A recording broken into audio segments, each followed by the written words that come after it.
You're watching VTV.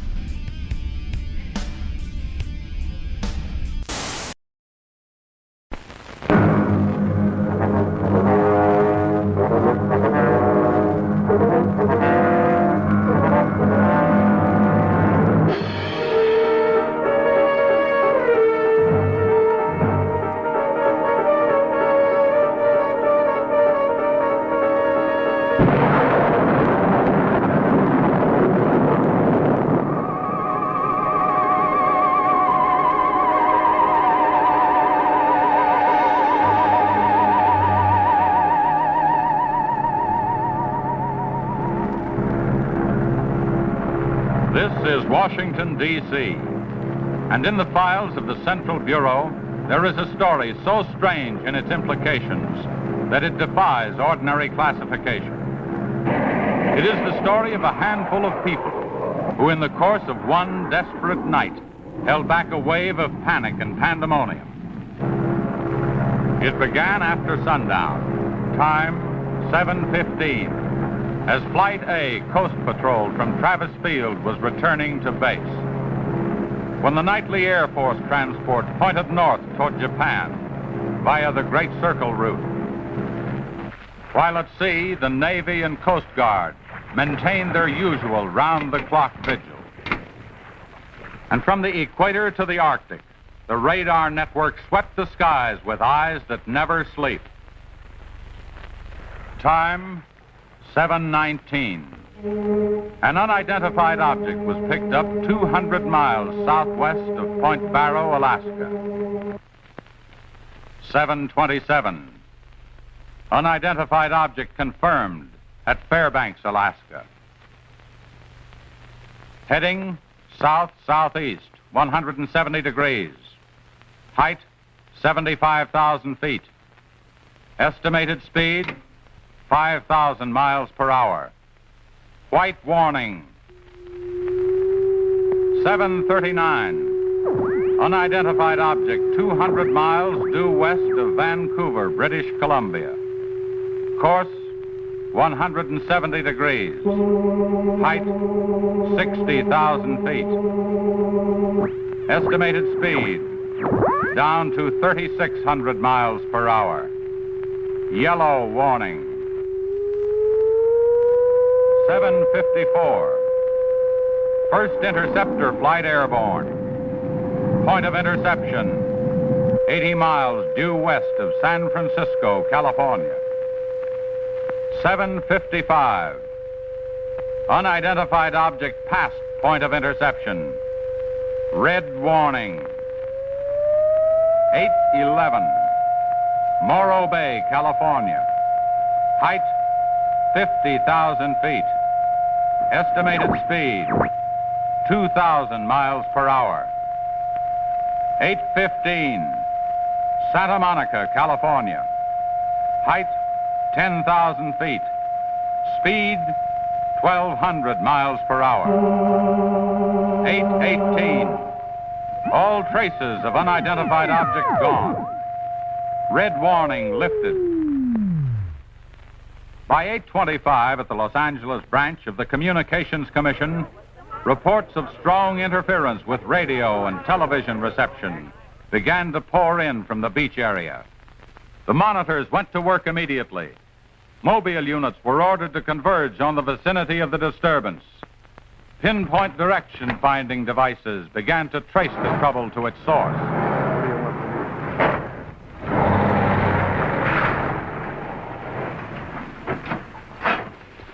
This is Mobile 1, Hazen speaking. We're at Ocean and Beacon Way, interference strength 2, bearing 27 degrees. Over. Mobile 1 from center, roger. Over. Mobile Center from Mobile 7, over. Go ahead, Mobile 7. This is Mobile 7. We're at Pacific Center and Beach 4. Interference strength 3, bearing 39 degrees, over. This is Mobile Center, roger. Stand by. Mobile 1 and Mobile 7. From Mobile Center, point of interception estimated 3 miles north of surf. Repeat, 3 miles north of surf. Acknowledge. This is Mobile 7, roger. Mobile 1, roger. Mobile 7, roger, we're going out. Charlie. Let's get moving.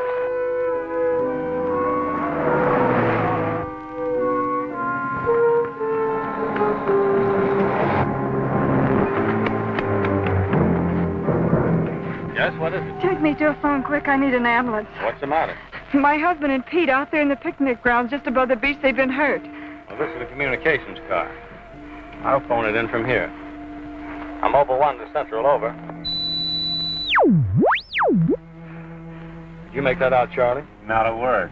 A Mobile 1 to Central. I can't reach you. Repeat. They must be getting us all right. A Mobile 1 to Central. Have an ambulance sent to beach at Surf. Emergency. 2 men hurt. Acknowledge. Roger and out. I'm sure they'll be here soon now. Tell us what happened. Oh, this man, he just kept coming at us. It was awful. Who? I don't know. He was wearing a suit like a diver. Hurry, please. They're hurt. Charlie, you better wait here. I'll go down and take a look.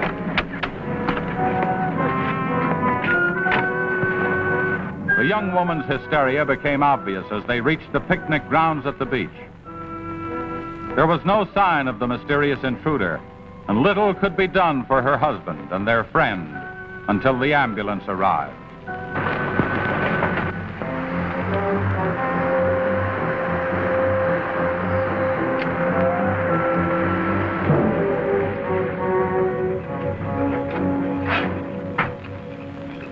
Hi, fellas. How are you doing? Oh, we're just taking another reading now. What happened down there? The police took the girl and one of the guys to the station. What about the other one? Well, he's on the way to the morgue. That was her husband. You're right on the button, Charlie. 44.7. Report back to Central if you find anything else. All right. Charlie, grab that portable and check the beach, will you? Got it right here. I'll pick you up right here in about an hour. Where are you going? Police asked me to drop by the station and sign a report. I'll see you later. If you don't, you know where to look for the body.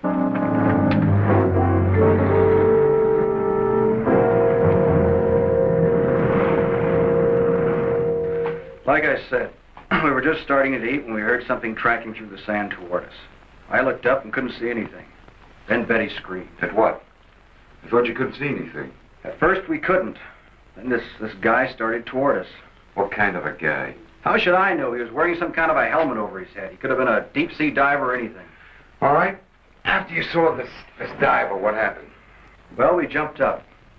Ed, that was Betty's husband, yelled at him to stop. But he just kept coming. I never saw anything like it. He didn't say anything. He just kept moving in. Then you say he attacked you. Well, we didn't give him a chance. Ed grabbed a piece of wood and took a swing at him. That didn't stop him. He caught the end. That's all I remember. Just because a man's taking a walk is no reason to slug him. Besides, you don't look like a guy who frightens so easy. How would you feel if somebody with a crazy helmet with pipes sticking out of it came at you in the dark? And look, I know this sounds crazy, but there wasn't any head in that helmet. No head. No head at all. It's the truth. I think you need some coffee. I don't want anything. It's all the same to you, Lieutenant. I've got to pick up one of my men at the beach. Okay, thanks for coming down, Hazen. Hope I didn't put you out. No trouble. So long. You too. All right, let's start at the beginning. How well did you know the dead man? And his wife? Betty and I went to school together. I knew Ed a year. How long were they married? About a year. Wasn't her husband a little older than she? I don't know. But you said you and Mrs. Evans went to school together. Then you never discussed anything personal with her? She did mention he was older, yes. How much? 15, 20 years.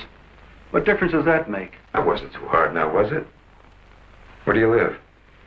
629 and a half East Palm Court. Why? That's where the Evans live, isn't it? Yeah, I board with them. You do, huh? Now, Mrs. Evans is a good-looking woman. What are you trying to say?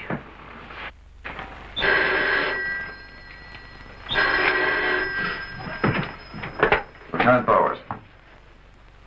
Where?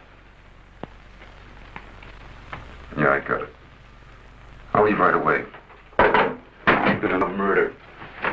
Near the beach. Keep an eye on this guy until I get back.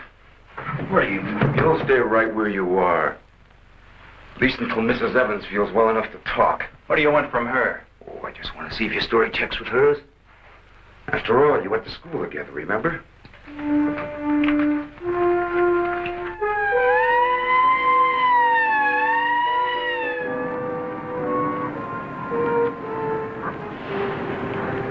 You say there were no witnesses, huh? None yet. Anything missing? I don't think so. The cash register wasn't touched. Get a breakdown of the inventory as soon as you can. What about fingerprints? The boys are working on them now.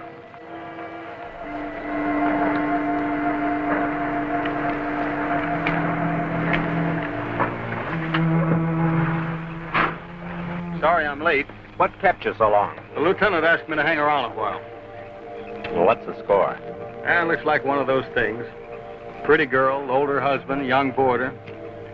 Kid claims some guy without a head knocked the old man off. You don't say. Anything else? Yeah, he had a diver's outfit with horns. No. He's going to have to do better than that. How are we doing? I took a reading about 10 minutes ago. The radiation is going out with the tide. What about the radio phone? It's working fine again. I just got a call from Central. They said Mobile 7 picked up some new trouble northeast of here.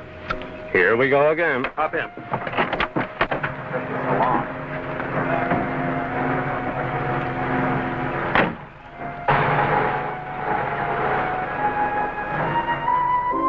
Who reported this murder? There he is there. He lives next door. His name's George Nelson. Hey, Mr. Nelson. Yes, sir. Come here, will you? I'm Lieutenant Bowers, homicide. You found this body? That's right. He must have just locked up for the night when this happened. How do you know that? Well, he usually does around this time. What were you doing here? I was sitting home watching the fights on TV, and all of a sudden the thing started acting up. What has that got to do with it? Well, you don't know this set. You know, it wouldn't work at all when I came home to supper. Then all of a sudden it cleared up fine. So I thought, well, I'll get set to look at the fights again, and all of a sudden out it goes again. So I thought maybe the battery station down here was overcharged in the circuit, and so I came down to take a look, that's all. Hey, don't you ever quit work? What's up this time? Another murder? What are you doing here, Hazen? Same as before. Still trying to track down that signal interference. Hey, does that stuff work on TV, too? Well, it has been for hours. What'd I tell you? What's the matter? Seems to set one on the blink. Well, at least we know we're on the right track. How'd you make out with that boarder? You're still sticking to a story. The guy had no head.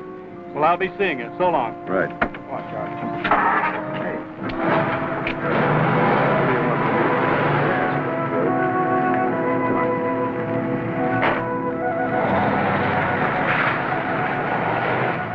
And so the communications team resumed its mission to track the mysterious interference to its source. Via accurate readings taken at regular intervals by stationary and mobile units, it was determined that the disturbance was moving in a northeasterly direction. By 10:34, Mobile Center had pinpointed the disturbance at the edge of the Huntington oil fields. Units 1 and 7 were instructed to close in.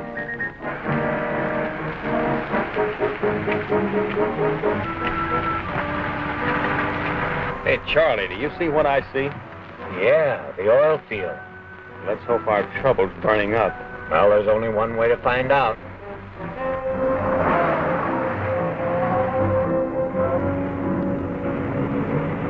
Look, Sarge. 2 murders and an explosion in one precinct is big news. Now, come on, you can't pin it all on the young boarder. Or can you? Very funny. Yeah? I'm Hazen of the Communications Commission. Oh, the lieutenant's waiting for you. Thank you. There's a wheel. You heard the man, Communications Commission. Tell me, does this kind of interference happen very often? Never anything like this. It's on the move all the time. Need some hand with a transmitter in the car. It's not a transmitter. We don't get a definite disturbance, just interference. Then you have no idea of what it is, huh? Not yet. How are you making out? Not so good. You were here when I questioned that boy about the murder at the beach. Did you get anything more out of it? Yeah. Come on with me. You might want to see this.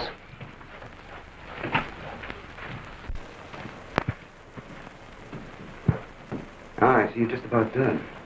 Thanks, you can go now.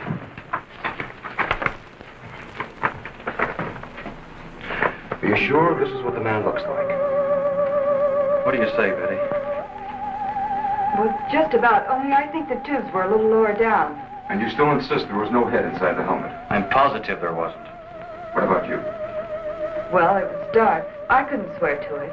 Thanks, that'll be all. You mean we can go now? Yeah, for the time being. Just stick close to home. I may want to see you again tomorrow. We'll be there. Come on, Betty. Kind of changed your mind about those two, haven't you? Yeah, I guess I have. Hey, Lou, bring in the old man, will you? Don't tell me you believe this story about this whatever it is. I know, it sounds as phony as it ever did. But, oh, sit down, will you, please? You're the, watchman at the Huntington oil fields? Oh, yes, sir. I've been with the company for over 22 years, sir. Yeah. Will you tell Mr. Hazen here exactly what happened? Well, sir, like I said before, I was just closing the gate for the night when I saw this fella coming up. I was never so scared in my life. Yes, go on. Well, it wasn't the man so much as the suit he was wearing. Well, he wouldn't stop when I hollered at him. He just pushed his way right in there through the gate and walked right up to the tank. Now, you carry a gun? Did you try to stop him? Oh, well, he was much too close to the tank. I was afraid to shoot. So I thought I might call for help. And just as I got to the shack, the tank blew up.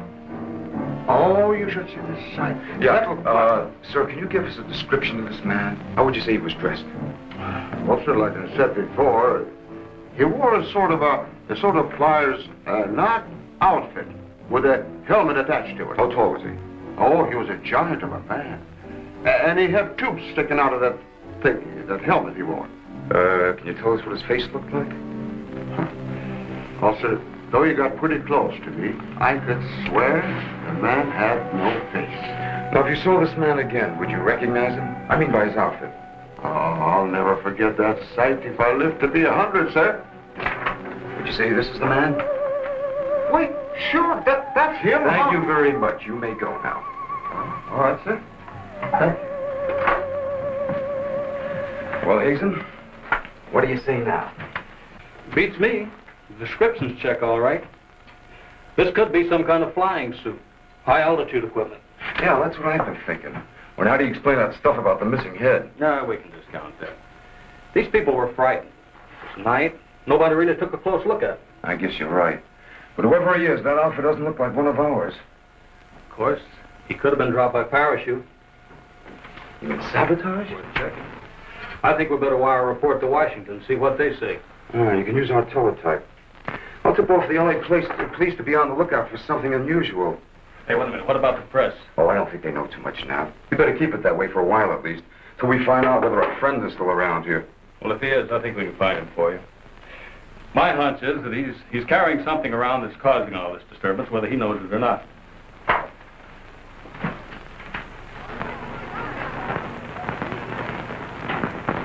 Yeah. Kill that page 1 lead. They let the boarder and the girl go. How do I know? Maybe the lieutenant thinks that the guy in a flying suit knocked off the husband. Nah. No, not a chance. Not a chance of an exclusive on that picture. They're making a blanket release in the morning. Oh, there's a guy from the Communications Commission in there now. Yeah, I'll call you back later if there's anything new. Okay.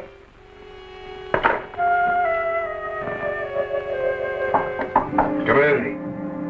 Sorry to interrupt you, Lieutenant. Yeah, what is it, Jim? There's a teletype cam for you. Oh, thanks, Jim. We're waiting for it. That was fast. Well, here's our answer. Looks like they never sleep in Washington. Says to contact a Major Andrews, care of Dr. Wyatt, director of the Griffith Institute. Hey, it's kind of late. Maybe I'll give him a call. While you're at it, I'll go out the car and check in with Central. Okay.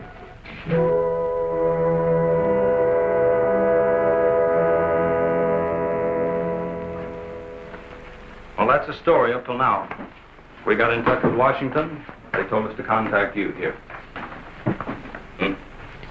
Very interesting. What do you think, Doctor? When I see something like this, I understand why you gentlemen might have thought sabotage was involved. Lieutenant, are you sure there were no traces of this saboteur, this X-man, found after the explosion in the oil field? Fire department went over every inch of the area. Didn't come up with a thing. Well, then there's a strong possibility that he might have perished in the explosion itself. I doubt that. We're pretty well convinced this man is carrying something that's responsible for all the signal interference. According to the last report I got, there was a definite disturbance about 3 miles east of the oil fields, sometime after the explosion. Well, then if he's alive, you should be able to keep an accurate check of his whereabouts. Not that easy. As a matter of fact, we lost contact about 3/4 of an hour ago. Maybe he realized you were trailing him and got rid of whatever he had that was causing the disturbance. In that case, there's nothing much my department can do to help you. I guess it's up to us. Unless you have some suggestions. Well, let me think out loud for a minute. It might just be that what we've been talking about so far, and this phantom, as we'll call him, ties in with what the doctor and I have been discussing. That is very possible. I don't know whether you know it or not, but somewhere around 7:30 this evening, our radar networks picked up an unidentified object off Point Barrow, Alaska. They traced it clear down to Santa Monica before they lost it. Santa Monica? That's where we first picked up our radio interference. Yeah, right at the scene of the murder. Well, then, if all these things tally up, we've got some idea of how our man got here. You mean that he came in some plane? In that case, somebody would have seen it land and take off again. Or did it crash? No. No, we don't think it was a plane. No rocket or jet that has been built so far can attain the speeds of 5,000 miles an hour, particularly for such a great distance. And maybe we're on the wrong track altogether. Couldn't your unidentified object have been a meteor? They travel at a terrific speed. Yes, fast enough for most of them to burn themselves out the moment they hit the Earth's atmosphere. And did it occur to you that meteors are not very likely to travel horizontally, all the way from the North Pole to California? Well, if it wasn't a meteor, or a flying missile of some type, how do you figure this phantom ties in? We're not sure that he does. I don't care what you say, but it doesn't make sense to me. Anybody trained in sabotage would stay undercover. This guy's walking around in a monkey suit, killing people.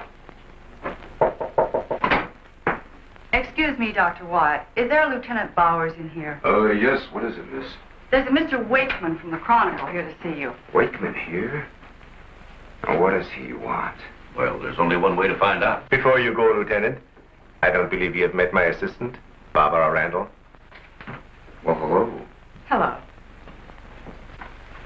It's Mrs. Randall, Lieutenant. I'll be right back. Barbara, you know the Major? Of course. And this is Mr. Hazen, the Communications Commission. How do you do? Well, I see you are working a little later tonight than usual. Yes, my husband's teaching a late class, and he won't be able to pick me up for a while. Besides, I had some work to do in the lab. Well, at least you'll have lots of company. All right. So I shouldn't have come up here. But I gotta get your angle on this Beach murder. And your whole department is shut up. Look, Wakeman, will you stop bothering me? There's nothing to say. If you got an exclusive story from that Evans dame and her board, then you know as much as I do.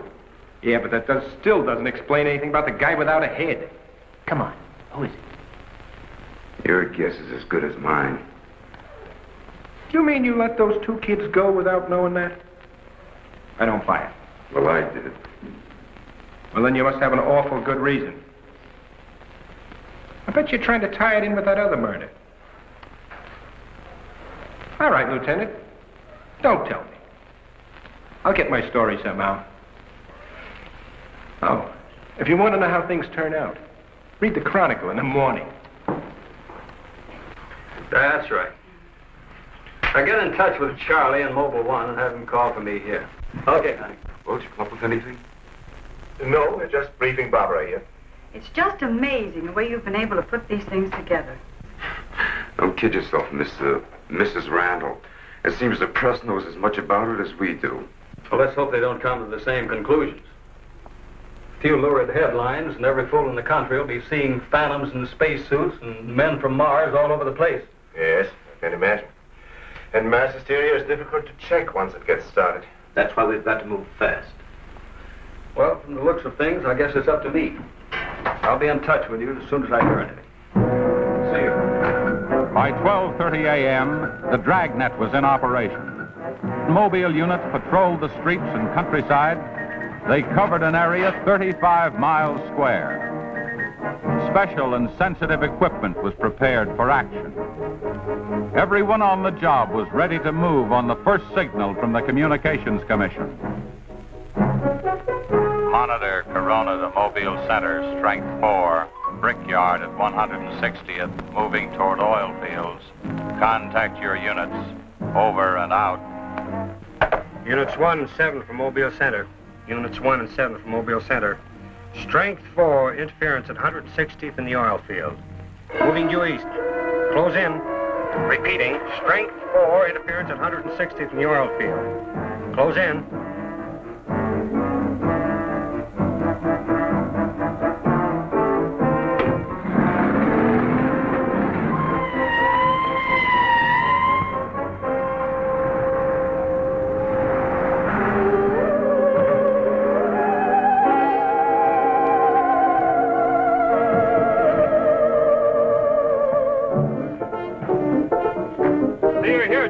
Just got here, trying to set this up.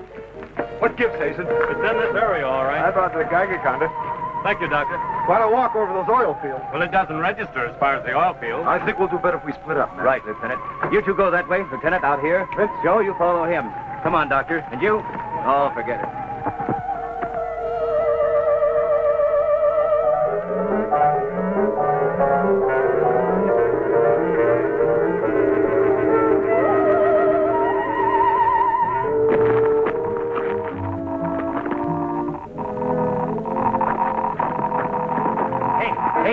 Look at this. Yeah, points this way. Hey, Joe!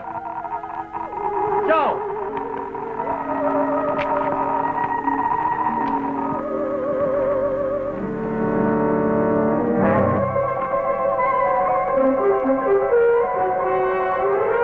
Hazen! Hey, Hazen! 603! Going strong. That's it, Doctor.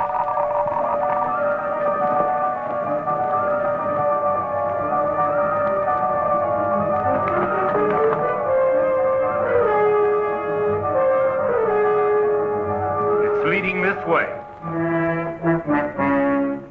Come on.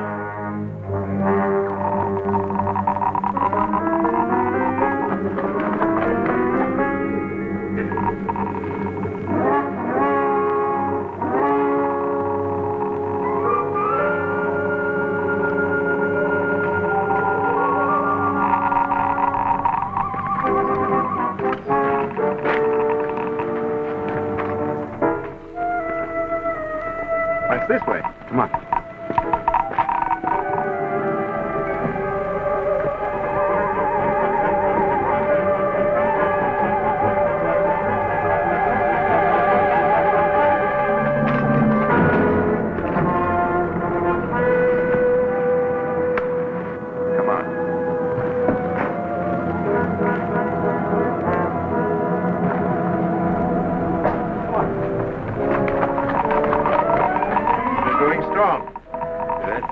That's right. Checks with me. Sure does. He's here. We saw him. There he goes. Come on! Chris. Gotta be around here somewhere. Yeah, we gotta get on the roof. Vince, go get a ladder. Look out! Let's cut him off! Come on. Around here.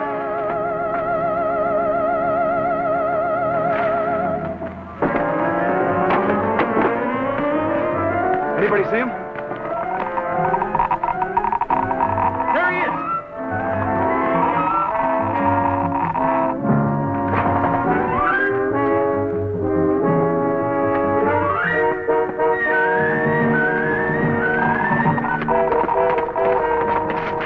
Cut him now. We'll give you 10 seconds to come out of there, starting now. 1, 2, 3. 4, 5, 6, 7, 8, 9, 10. We're going in. Help you guys cover the door. Come on.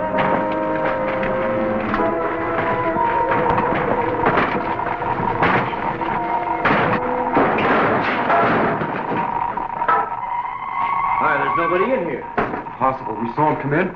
Maybe he went out of the window. We won't get very far. Don't touch anything till we check for fingerprints. Oh, Doctor, over here. He left his suit and his helmet.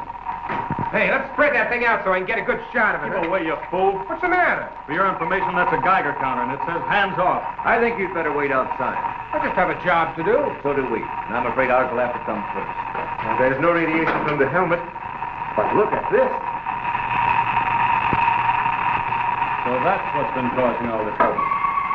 Charlie, you know where we can pick up a lead-lined box in a hurry? Well, Mobile 7 should have one. They're right outside. I'll take a look. Hurry it up, will you? Unbelievable. Now, we all thought that this phantom might be carrying some device which was causing all the signal interference. But you'll learn that it's due to the very clothes on his body.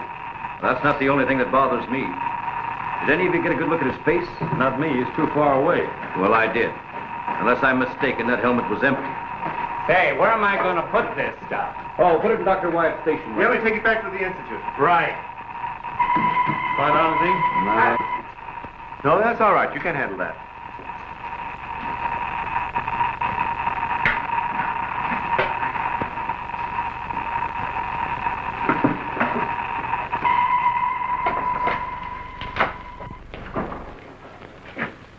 Any luck? Not a sign of him. The boys are still searching the grounds. For what? Nobody knows what he looks like without that outfit. I'll bet on that, Major. Reporter got a flash picture of him, and I just happened to borrow that film. It's on its way to headquarters right now to be developed. Good. Send us a print as soon as you can. Sure. Lieutenant, are you sure you don't want to come with us? We want to make a few tests at the lab. I'd like to, Doctor. Would you know the situation? I gotta get that guy. Let me know how you make out, will you? Yeah, we'll do that, sure.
Just on our way home when we saw you drive in. Good evening, Barbara. Hello, Bill. I see we got here just in time. Anything new?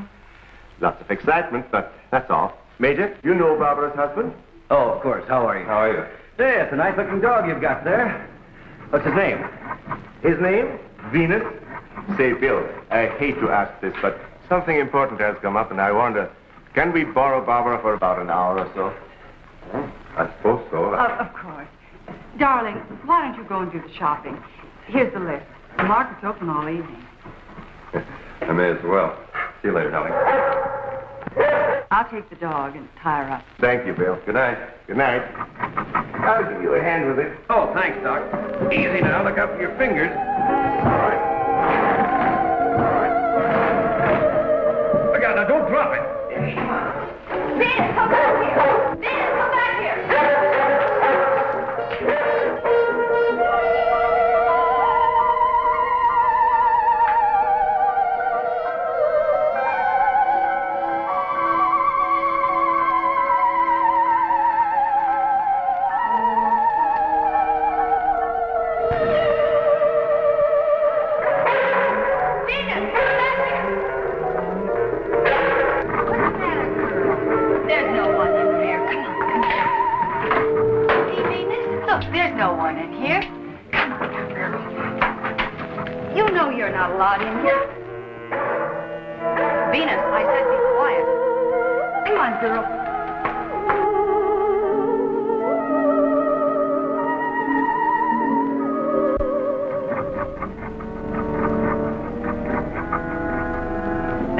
Right here, Venus, and I don't want to hear one sound out of you.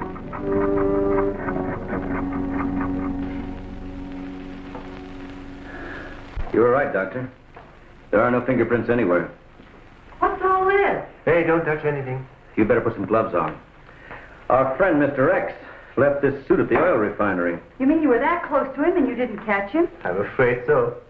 That's up to the police now. Hand me those shears. I want to cut up this material to work with it.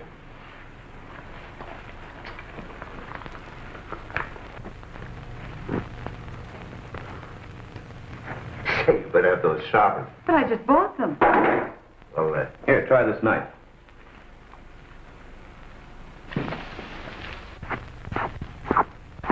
That still won't cut.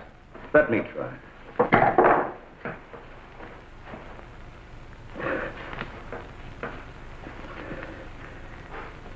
This stuff is tougher than nylon. Why don't I try it over a Bunsen burner?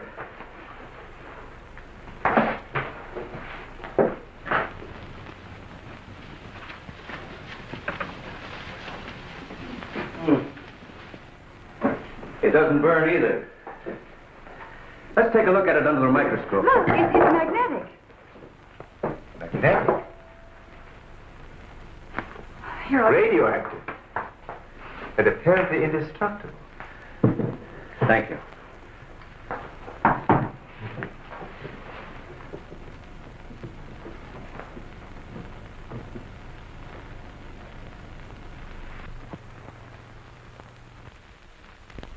What's the matter?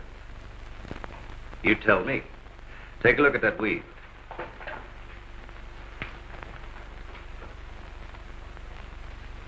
What weed? There is none. This material is one solid mass. May I see it?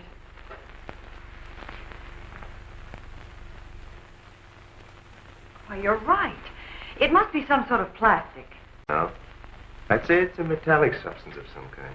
Well, I've seen a lot of interesting alloys, but never anything like this. Let's try an acid test. All right. Go ahead. Careful now. We'll only take a drop or two. It repels acid like a raincoat repels water. Why, there's no reaction. Well, Major, this looks as though we were going to be here for a long time.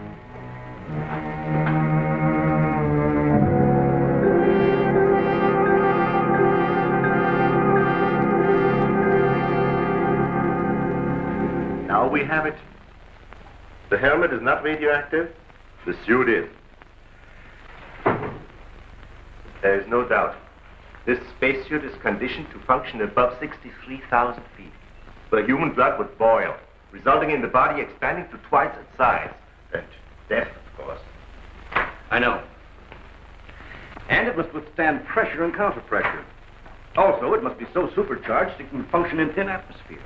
Now, let's see what it is that is left in this breathing apparatus. Well, how are you doing? The gas from the helmet tank breaks down to 11% methane. Ordinary marsh gas? What's the rest of the formula? Oh, that's where I'm stuck. I can't figure it out. It just doesn't respond to any of the usual tests. Well, how could anyone exist on that combination of gases? You and I couldn't. But apparently someone can. Oh, Doctor, are you trying to say that our X-Man doesn't breathe oxygen and hasn't the metabolism of a normal human? I really don't know.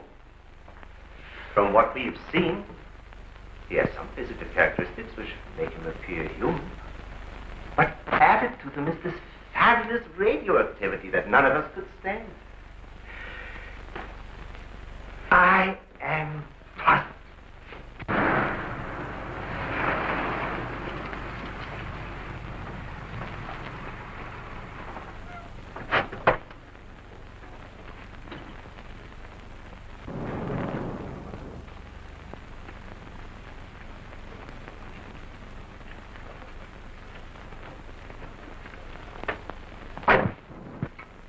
I think the answer lies right here in this helmet. Obviously, he needs it to survive. Otherwise, he wouldn't have risked wearing it where he was sure to be recognized. As it is, he only took it off when he was cornered. Well, if what you say is true, how can he exist without it now? Let me put it this way. It's like a patient in an iron lung. Sometimes one can be removed for hours at a time without any ill effects. Exactly. And I think the same principle applies here. And that means, sooner or later, He has to get his breathing apparatus back or die. I don't understand. Well, I've got an idea. If we were to return this whole outfit to where he left it, he might be tempted to come back. Dr. Wyatt speaking? Yes, he's here. No, thank you. Hello, Major. Still at it, huh? Mm-hmm. No, we haven't got a thing, no. The picture? Yeah, hold on. He says the picture the reporter took of our man didn't come out. I was afraid of something like that. The radioactivity must have burned the emulsion. Hello. No, we didn't find any fingerprints at all in his clothes. Did you find any? Oh, too bad. Hello? Will you wait there, please? We don't know what to make of this either. Have you heard from the communication boys yet? Well, let's hope they turn up with something. Major, excuse me. Hold on a second. Yes? It's Mr. Wakeman of the Chronicle. He insists upon seeing you. He does? Where is he? I told him to wait in the lobby. Good. Hello? And it's our friend from the press is here.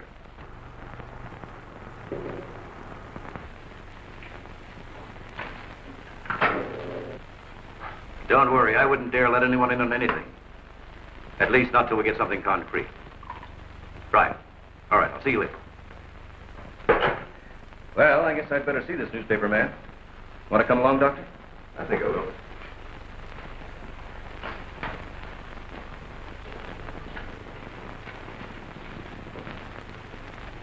Oh, hello. Remember me? Certainly, yes. Nice lot of gadgets you got here. We think so. What's on your mind? Well, I was wondering if you might let me take a couple of pictures of that suit you brought up here. I'm sorry, we can't do that. Oh. Well, now, look, I got a wonderful picture of the guy running in the shack, and the lieutenant stuck his nose in my business, and what do I get? A blank.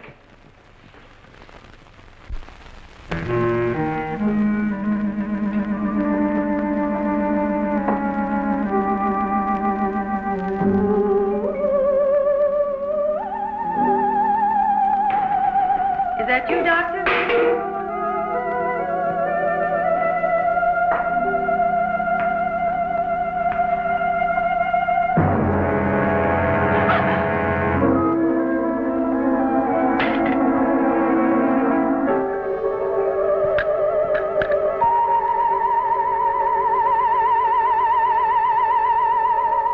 Well, you must have some lead on this guy, otherwise you wouldn't have brought that suit up here.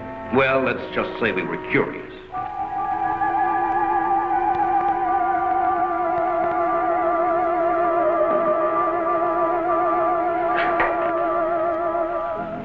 Hello, Bill.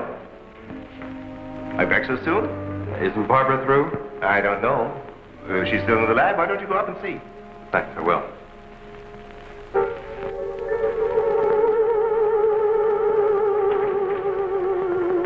Barbara? Barbara, are you in there? Bill, listen to me. I'm not alone. Someone is in here with me. I can't see him. He locked the door and has the key. I'll break the door down. No, Bill, don't, please. You better get help. You mean I've come all the way up here for nothing? I'm afraid so. Good night. Yes. Good night, Mr. Wakeman. Good night.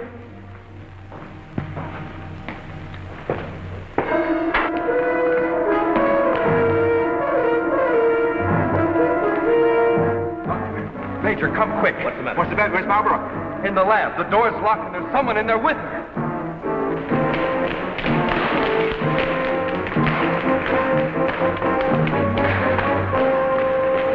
I thought you said the door was locked. It was. She's gone. Oh, cover the main entrance. That's the only way anybody could leave. I will. Well, in that case, we would have seen her on her way up. Well, then she must still be in the building. We'd better split up. I'll take the roof. Barbara! Barbara! Barbara! Barbara!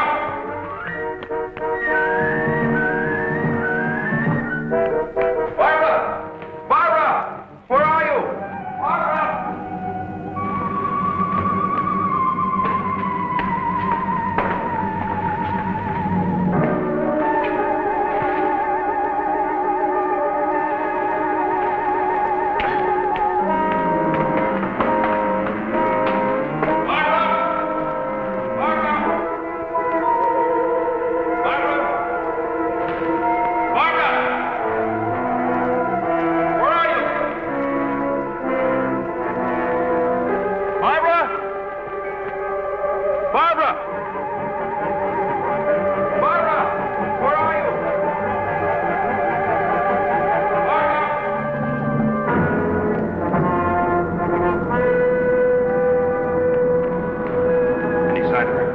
Not yet. She must be around here someplace.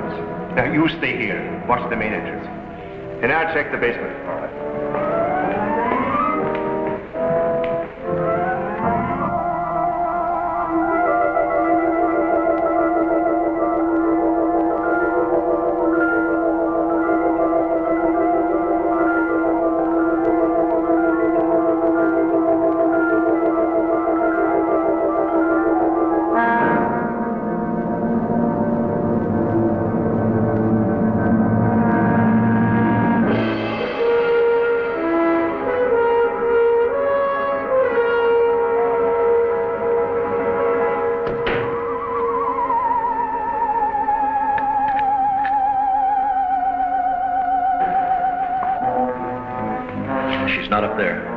Where's the doctor?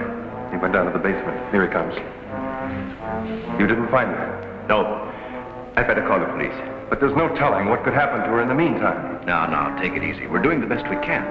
But she said she was locked in, and she couldn't see who did it. Can you explain that? No. Not yet.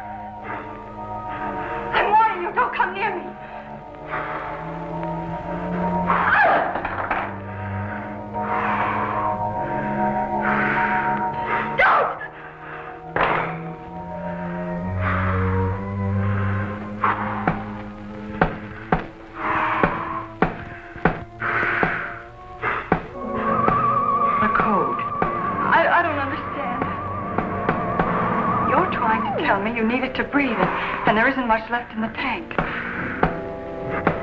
1, 1, 2, 1, 1, 2, 3.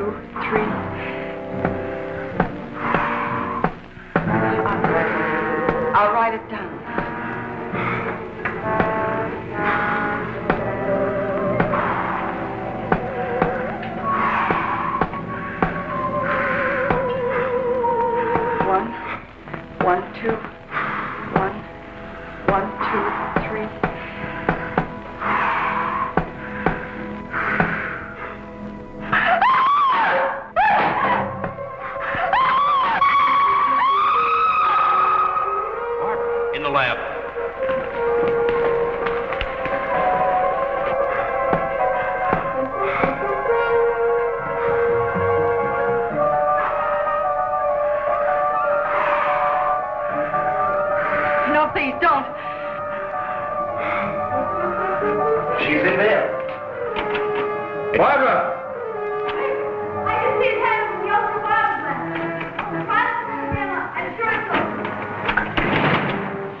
This is amazing.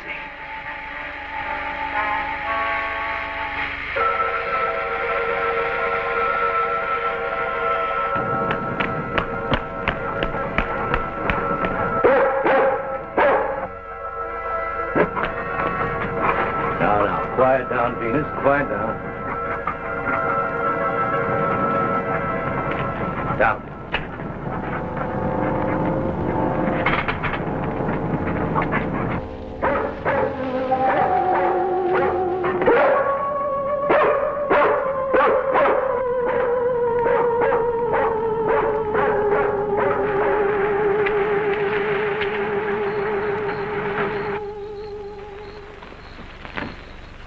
Center from Mobile 1. Come in, please. This is Mobile Center. Go ahead. Get hold of Major Andrews or Dr. Wyatt at the Institute. I want to talk to either one of them. I will do. Stand by, Mobile 1. Dr. Wyatt speaking. Oh, yes, Mr. Hazen. Yes, we're still at it. Lots and lots of excitement, but nothing definite yet. Have you anything to say? The trouble seems to be just about gone. We get a flash in the direction of the observatory once in a while, but I figure that's because of the outfit you're testing. Yes. Lieutenant Bowers ought to be here any minute. Of course. How long will it take you to get up here? Good. See you then.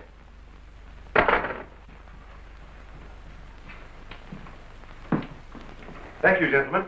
Put it down here, please. Barbara, bring that cord in over there. Now you're going to see...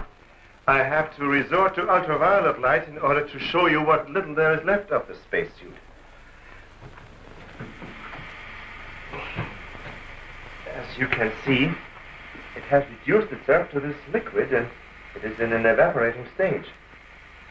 The helmet is in the lab and still intact.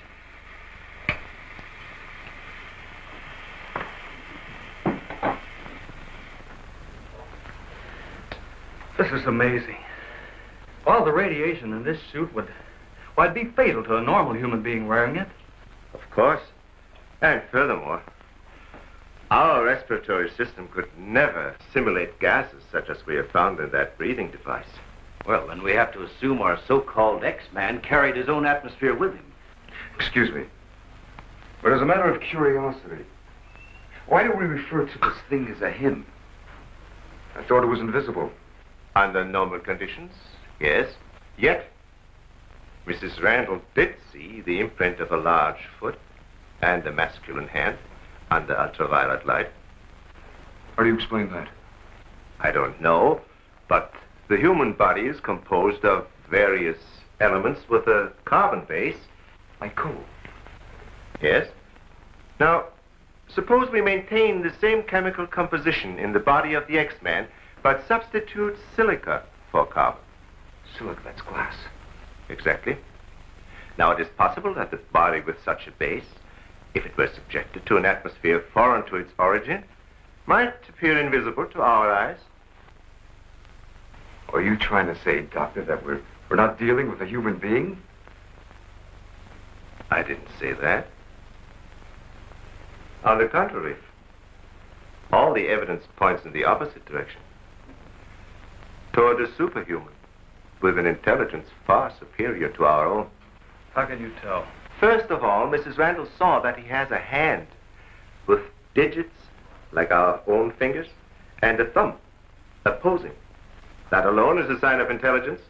And he comes from a civilization that has developed adequate space transportation to enable him to travel to Earth.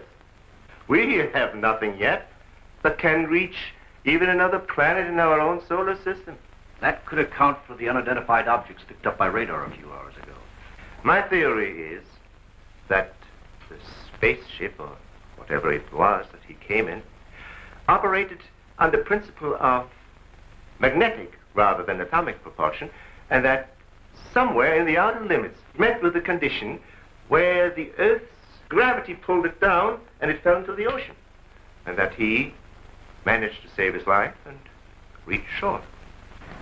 You really can pick up any type of communications interference, no matter how weak the signal may be. Sure thing. We were on his trail from the minute he left the beach. I never knew you carried such sensitive instruments in your car.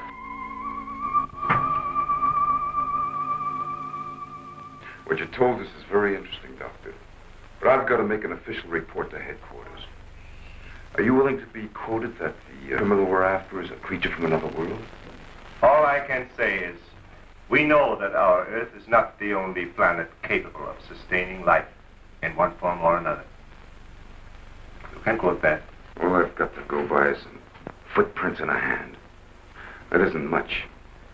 No fingerprints, no description, no nothing. And we're after a killer. Has it occurred to you that our X-Man has no apparent motivation for his acts?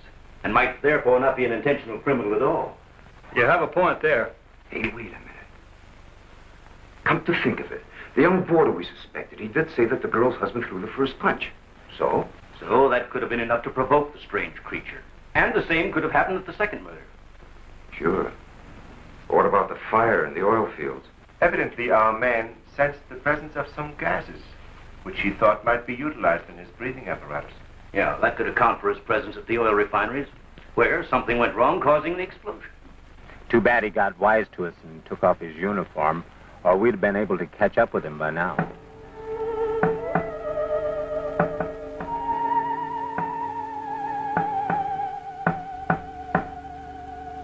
No, he didn't utter a word. But I'm convinced he was trying to convey a message to me. He kept tapping out a code. I wrote it down. Let me see that, please. Doesn't make sense. Well, it may be based on some mathematical system we know nothing about. But he was trying to tell us something. Why did he run away?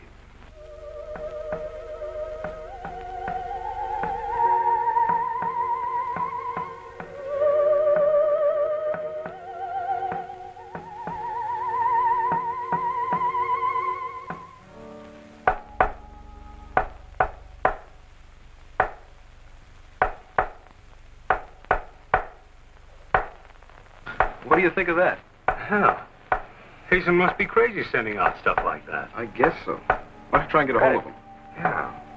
Mobile 1 from Mobile Center. Come in, please. Mobile 1 from Mobile Center. Come in, please. Mobile 1 from Mobile Center. Come in, please. Hey, that's Central calling.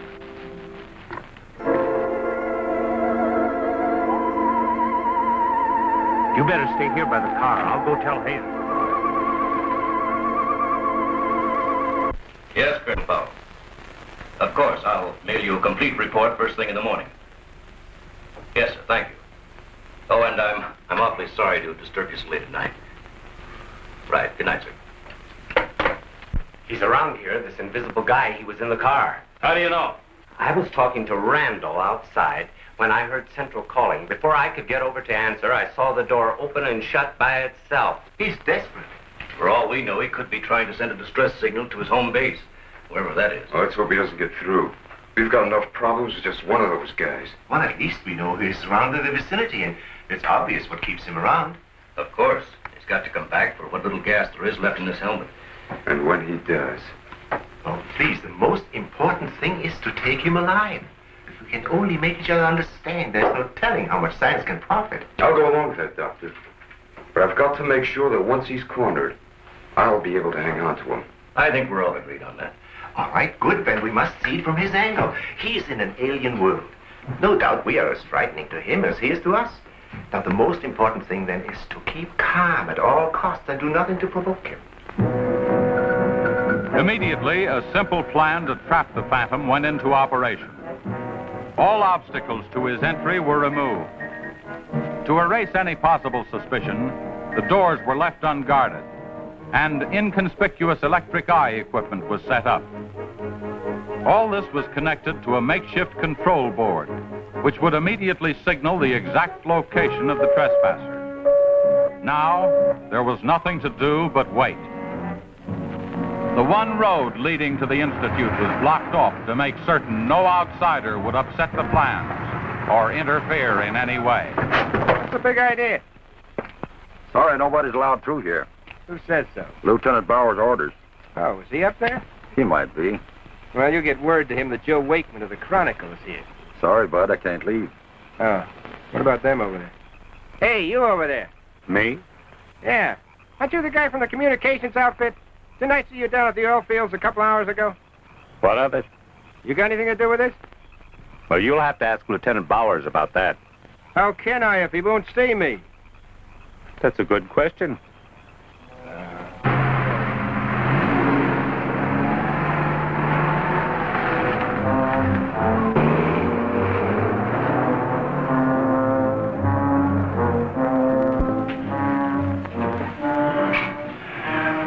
Well, it's 3:45. Sure taking his time. Time is cheap. Yeah, well, how long can you sit on the edge of your chair like this? All year if we have to. I only hope this mechanism works. It will, unless he flies in between the wires. I wouldn't take any bets that he can't. Well, if everything else fails, we still have Venus here to help us. You know, I'm certain she sensed his presence before. That's why she carried on so.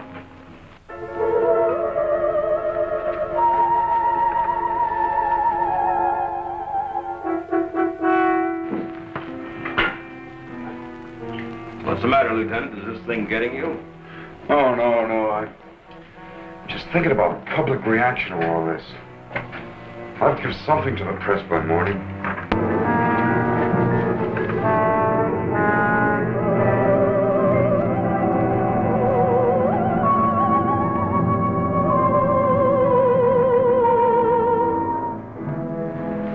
You know, ever since I was a kid, I wanted to be a pilot.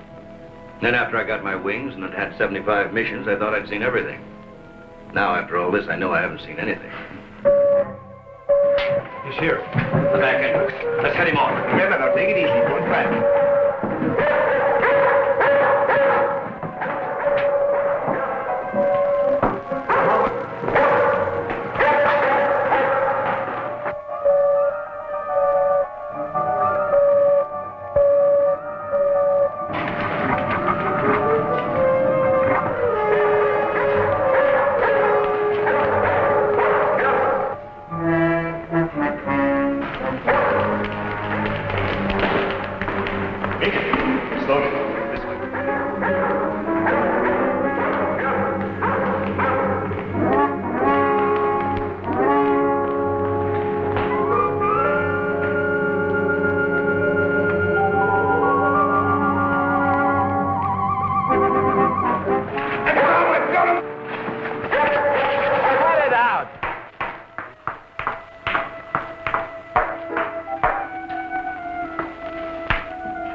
Trying to do? Well, it's the reporter. Yeah, it sure is. What's going on around here? You guys crazy?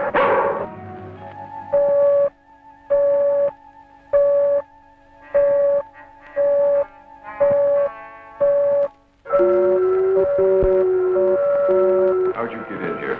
Oh, that don't make any difference. Come on, what's up? What's going on?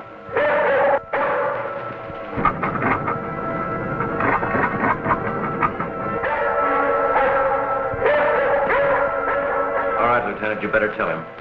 I'll reset the wires.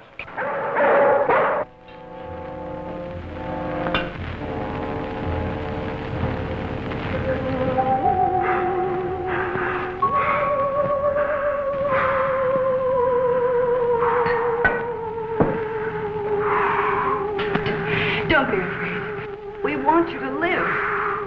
Don't you understand? Can't you speak? Can't you say something, anything, in any language?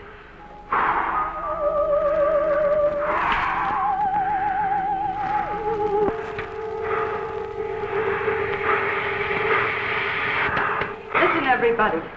He's in the lab with me now. He's in the lab with me now. Venus, be quiet. The door's unlocked. Hurry. He's having trouble breathing. I don't think he can last much longer. And please, don't let Venus get at him. And walk in quietly. Quiet, Venus.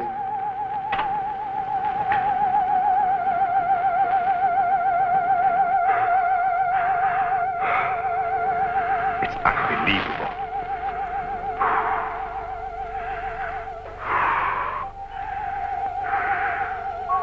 You see, there's nothing to be afraid of. Nobody wants to hurt you. I've tried to reason with him. I feel he understands, but he can't speak. Wait a minute, I'll try his code. I think I remember it right.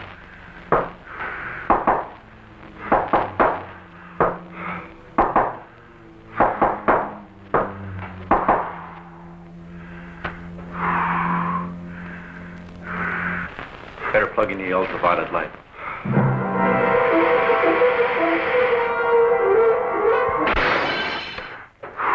Fool, you scared him.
Take this. I'm going after you.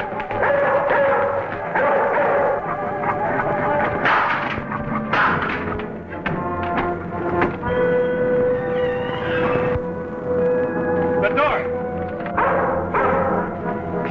In here with a big telescope.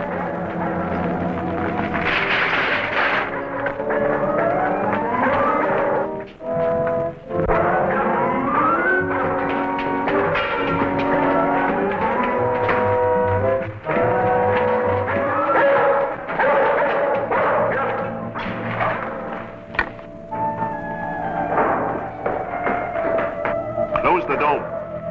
The switch is over there.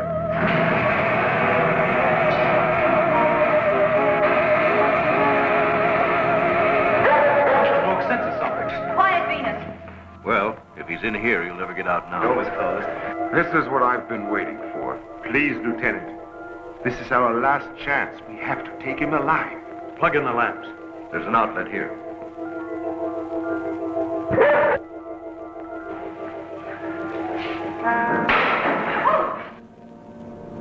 He must be up there.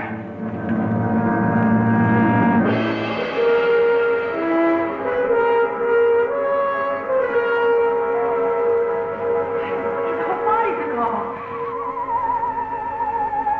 If I hadn't seen this with my own eyes. What do we do now? Stand back.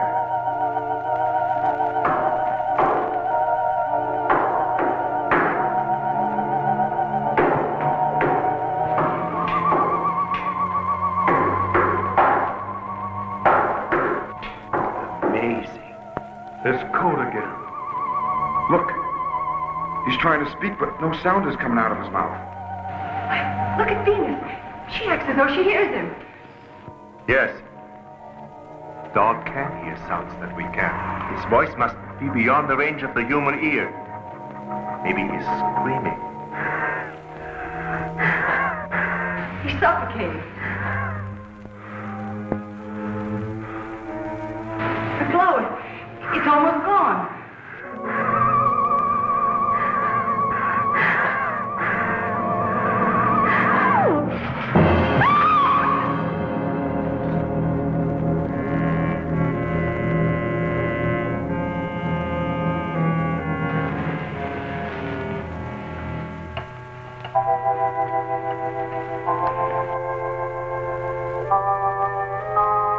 We won't need these lights anymore. In death, he has become visible as a normal body.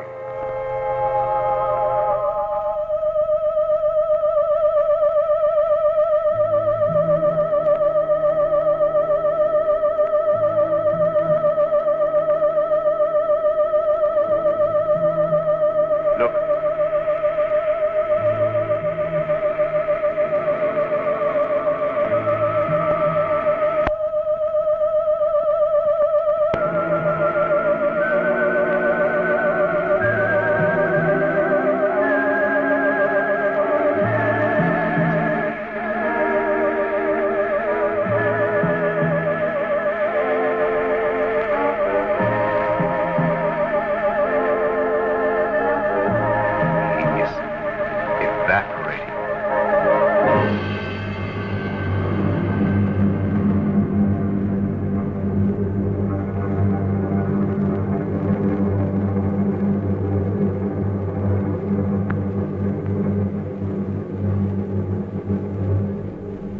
So he came here, wherever from, and right before our eyes, his body went through the final phases of life.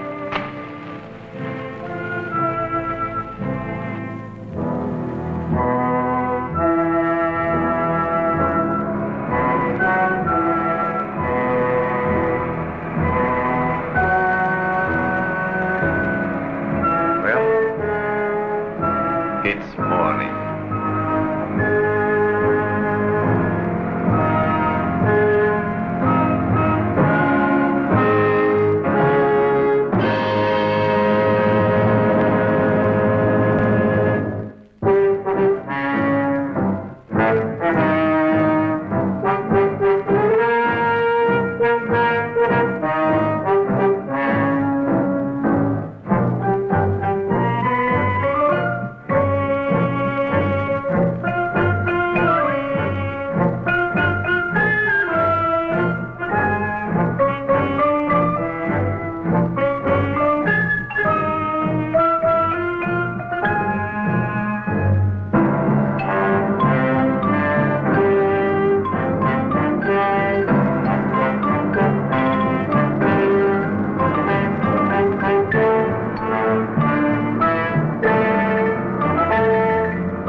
You're watching VTV.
Sees me fly. He won't worry then.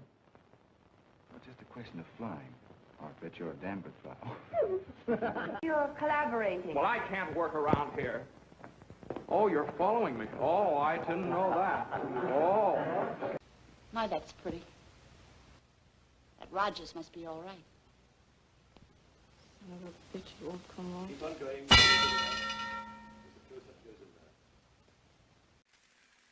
Oh, yes, my darling.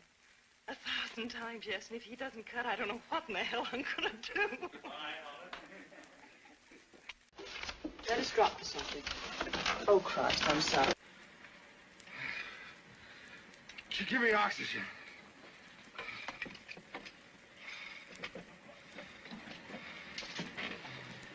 Oh, Jesus Christ. I'm having a hell of a time.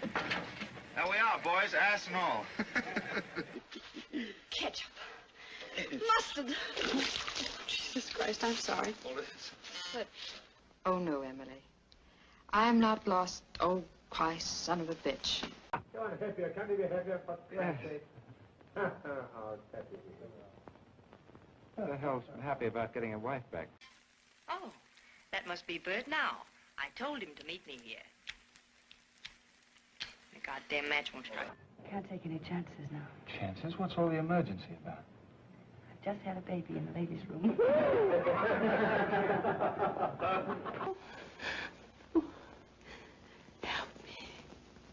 Help me, dear God, help me. I'm caught on his mind.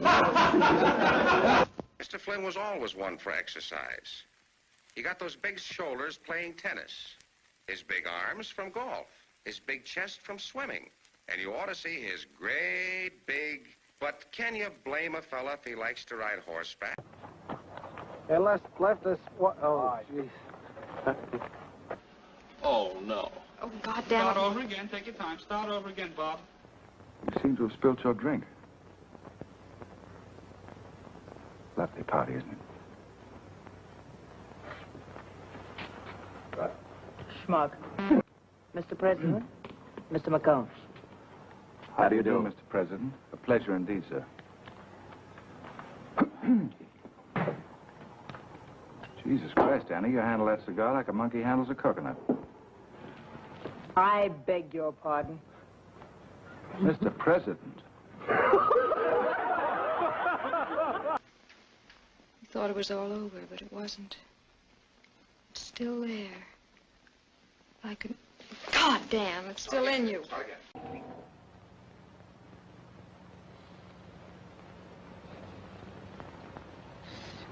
Oh, I guess...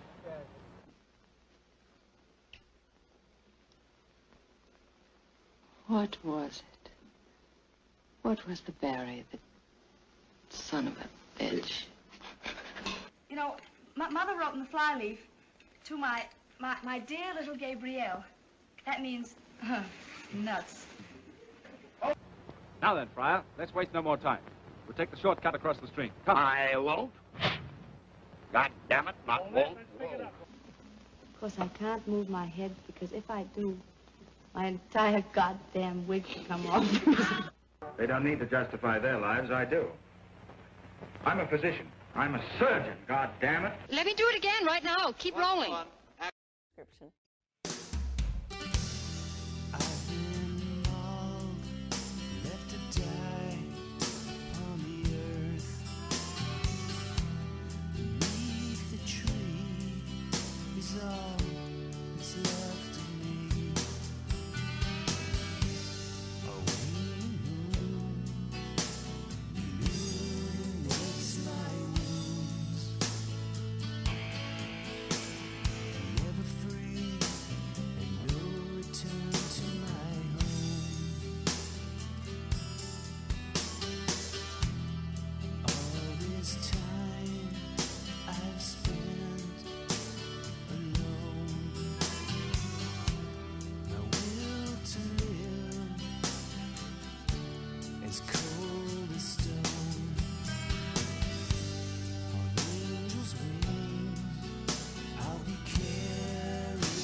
Thanks again for dropping in, and we hope you've enjoyed the evening as much as we've enjoyed having you here.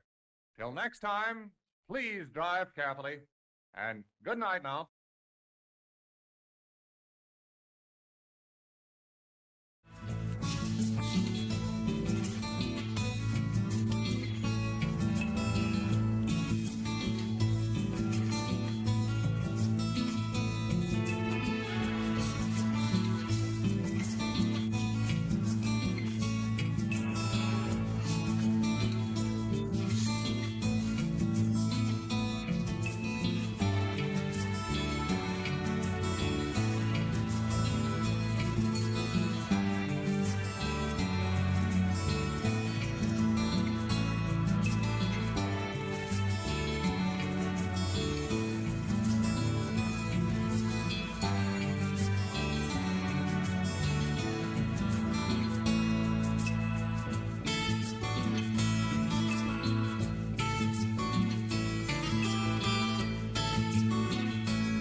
This is WL.